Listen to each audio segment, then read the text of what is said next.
For decades, Vivian Vance was the heart and soul behind one of television's most beloved characters. As Ethel Mertz on I Love Lucy, she brought warmth, sarcasm, and unmatched comedic timing that helped turn the show into an American treasure. But behind her laughter, studio lights, and carefully crafted Hollywood smiles, Vivian carried emotional wounds far deeper than anyone ever realized. And in her final interview, recorded only months before her passing, she finally opened up about the truth she had held inside for nearly her entire career. When the footage resurfaced, it left everyone, fans, friends, and even critics, completely overwhelmed. Vivian spoke softly, her voice steady but filled with years of unspoken pain. She revealed how the entertainment industry she loved was also the same one that chipped away at her confidence, her relationships, and even her identity. She talked about the nights she cried alone in dressing rooms, the harsh comments that haunted her, and the battles she fought silently because she didn't want to ruin the magic for anyone. But it wasn't just the hardships that made her final words so emotional. It was the grace with which she shared them. Vivian expressed gratitude for the fans who embraced her, for the cast members who cared for her, and for the millions who continued to laugh at the jokes she once feared were never good enough. There was honesty, vulnerability, and a kind of wisdom that only comes from a life lived with both triumph and heartbreak. And then came her final message, one that stunned viewers across generations. A message about acceptance, forgiveness, and the true cost of fame. A message so raw and deeply human that it became impossible to watch without tears. This wasn't just an interview. It was a goodbye and a confession of truths she carried for far too long. Vivian Vance was one of those rare performers whose presence on screen felt effortless. Her smile, her humor, her chemistry with Lucille Ball, everything about her lit up a room. To the world, she was the quick-witted Ethel Mertz, the perfect comedic partner whose timing was as sharp as Lucy's antics were wild. But what audiences never saw was the cost of that laughter. In her final interview, Vivian finally revealed how much she had been hiding. She began by describing her early years, how acting wasn't just a career choice, but an escape. She grew up in a strict home where her dreams were dismissed as childish fantasies, yet she clung to them with a kind of stubborn hope. "The stage gave me a place to breathe," she whispered in the interview, her voice trembling slightly. "It was the only place I felt enough." But Hollywood was not the soft landing she hoped for. When she landed the role on I Love Lucy, she celebrated the opportunity with genuine excitement. What she didn't anticipate was how the industry viewed her, not as a leading lady, but as a supporting friend, deliberately costumed and styled to appear older, heavier, and plainer than she really was. The decision wasn't hers, it was imposed. And for a woman who had already struggled with self-worth, the impact was devastating. "People loved Ethel," she said, "but sometimes I wondered if they would have loved me." Still, she powered through. Vivian worked tirelessly, often more than she received credit for. The jokes she delivered so naturally were crafted with precision. Every facial expression, every sigh of exasperation, it was calculated to perfection, masking the exhaustion she felt from the pressure of keeping the show flawless. She wanted to honor her craft, to be respected in an industry that often treated her as expendable. She adored Lucille Ball, and the admiration was mutual, though their relationship was far more complex than the public realized. There were days of laughter, deep conversations, and genuine affection. But there were also days when the environment around them, studio executives, producers, and relentless schedules strained even the strongest friendships. Vivian admitted in her final interview that she sometimes wondered whether people valued her or simply needed her to make Lucy shine brighter. What made her story even more heartbreaking was the way she described the loneliness of fame. "People assume the spotlight keeps you warm," she said, her voice cracking. "But sometimes it burns." Between long shooting hours and constant public scrutiny, she often found herself isolated, pretending everything was fine even when it wasn't. Yet Vivian never blamed anyone. Not once. Instead, she reflected on the lessons she learned, how she discovered strength she didn't know she had, how she found beauty in hardship, and how she learned to laugh even when the world felt unbearably heavy. She said she kept going because she believed in giving joy, because she wanted people to feel lighter when they watched her perform. And maybe that's why her final interview was so moving. It wasn't just a recounting of struggles. It was a confession from a woman who had carried silent burdens while making millions laugh. A woman who finally felt ready to share the truth with no bitterness, only honesty. As the first chapter of her final words comes to a close, one thing becomes clear. Vivian Vance wasn't just a brilliant actress. She was a survivor of criticism, insecurity, and a system that often tried to make her smaller. Yet she refused to shrink. She kept smiling, even when it hurt. Vivian Vance's final interview took an emotional turn when she began speaking about the years that almost broke her. Years the public never truly understood. While fans adored her as the sharp, witty Ethel Mertz, Vivian revealed that behind the laughter was a woman quietly fighting battles that would have crushed most. And in this chapter of her story, she finally allowed herself to speak about them without filters, without pretending, and without hiding behind humor. For the first time, she admitted how deeply the early criticisms about her appearance had wounded her. Executives, co-stars, and even directors pressured her to look older, frumpier, and heavier than Lucille Ball, even though in real life she was younger, fitter, and undeniably glamorous. Vivian shared how heartbreaking it was to be told she was too pretty to be funny, a comment that stayed with her for decades. During the interview, she said these words slowly, almost painfully, as though she had carried them like stones in her pockets. Every episode of I Love Lucy that required her to flatten herself, hide her attractiveness, or play the butt of a joke chipped away at her self-esteem, even as the world fell in love with her character. She also spoke about her troubled marriage during the show's early years. While viewers thought Ethel and Fred's bickering was all part of the comedy, Vivian confessed that working with a man who openly resented her in real life made certain scenes emotionally exhausting. William Frawley's constant barbs about her weight, her age, and even her talent cut far deeper than the audience ever knew.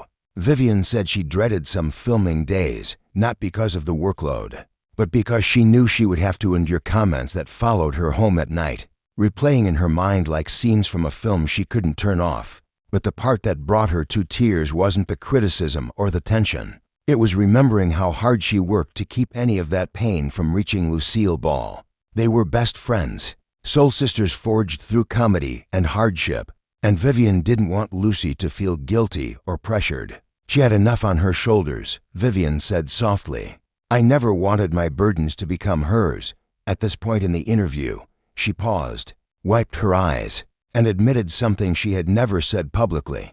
Fame had not come naturally to her. She was terrified of being recognized in public and often avoided fan interactions. Not because she didn't appreciate them, but because she suffered from anxiety long before Hollywood even had a word for it. Vivian carried the weight of perfectionism, feeling as though she had to earn every ounce of affection the world gave her, even when the world already adored her exactly as she was. She also opened up about her battle with depression, something that, at the time, was rarely discussed, especially by women in Hollywood. Vivian described nights when she would finish filming an episode full of laughter and applause, only to return home and cry alone in the dark. The contrast between the beloved Ethel Mertz and the fragile Vivian Vance felt so stark that she sometimes wondered if people loved the character more than the woman behind her. But even during these confessions, there was a strength in her voice, a quiet resilience that revealed who she truly was. Vivian said that surviving those years taught her how to rebuild herself piece by piece. Therapy, self-love, and her cherished friendships, especially with Lucille Ball, became her lifelines. She realized she didn't need Hollywood's approval to feel worthy. She only needed to stop carrying those stones in her pockets.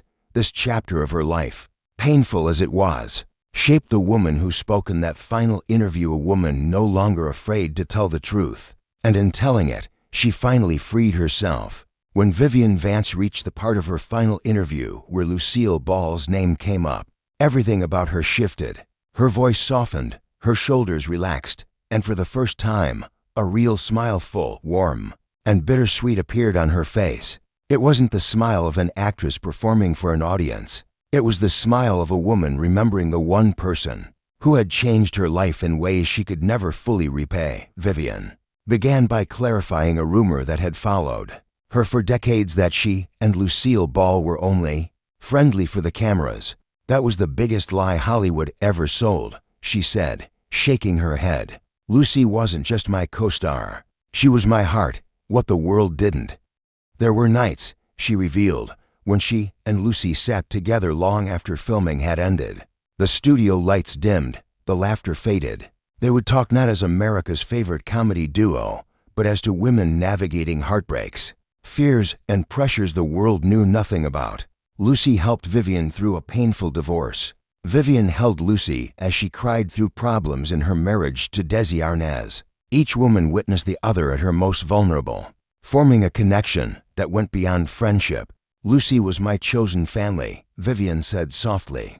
But Vivian also shared a truth that stunned the interview room. There was a moment, years after I Love Lucy ended, when she almost walked away from Hollywood forever. It was Lucy who stopped her, not out of selfishness, but because she believed Vivian had gifts the world still needed to see. "You're not done," Lucy told her, "and I'm not letting you shrink yourself again." Yet perhaps the most emotional part of the interview came when Vivian spoke about Lucy's final years. Vivian's voice cracked as she described how heartbreaking it was to see the once unstoppable, fiery, brilliant woman she loved fading in health and energy. Vivian visited her often, holding her hand, telling her stories from their early days, stories that made them both laugh, even when their bodies were growing weak.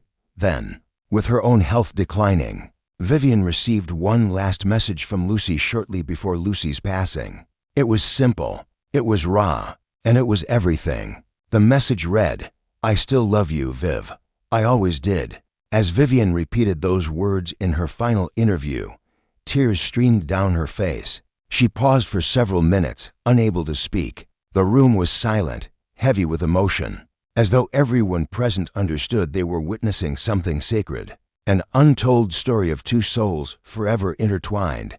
Vivian finally continued, explaining that her bond with Lucy wasn't just the greatest friendship of her life. It was the greatest love, in the purest, truest sense of the word. Their connection was built on trust, respect, and an unbreakable sense of knowing. She said that when Lucy died, it felt like losing a part of herself. Some people spend their whole lives hoping for one person who truly sees them, Vivian whispered. I was lucky. I had Lucy by the time she finished telling this part of her story. Even the interviewer was visibly emotional. Vivian Vance had given the world one last gift, a glimpse into one of Hollywood's most beautiful and genuine relationships, far deeper than anyone ever imagined. In the final stretch of Vivian Vance's last interview, something shifted, something irreversible. She was no longer speaking as an actress or a public figure, or even as Lucille Ball's iconic partner. She was speaking as a woman who knew her time on Earth was running out. Her words became slower, gentler, and painfully honest, as though she wanted to leave behind a truth she had carried for decades. Vivian began by admitting that the last years of her life were marked by both physical suffering and emotional reckoning. She knew her health was deteriorating, and she was no longer afraid to talk about it. When you know the curtain is about to fall, she said softly, you stop pretending. She talked about how she had spent too much of her life worrying about what others thought, Hollywood executives, critics, co-stars, producers, audiences. She said she wished she had given herself permission to rest, to love herself, and to enjoy her own accomplishments long before illness forced her to slow down.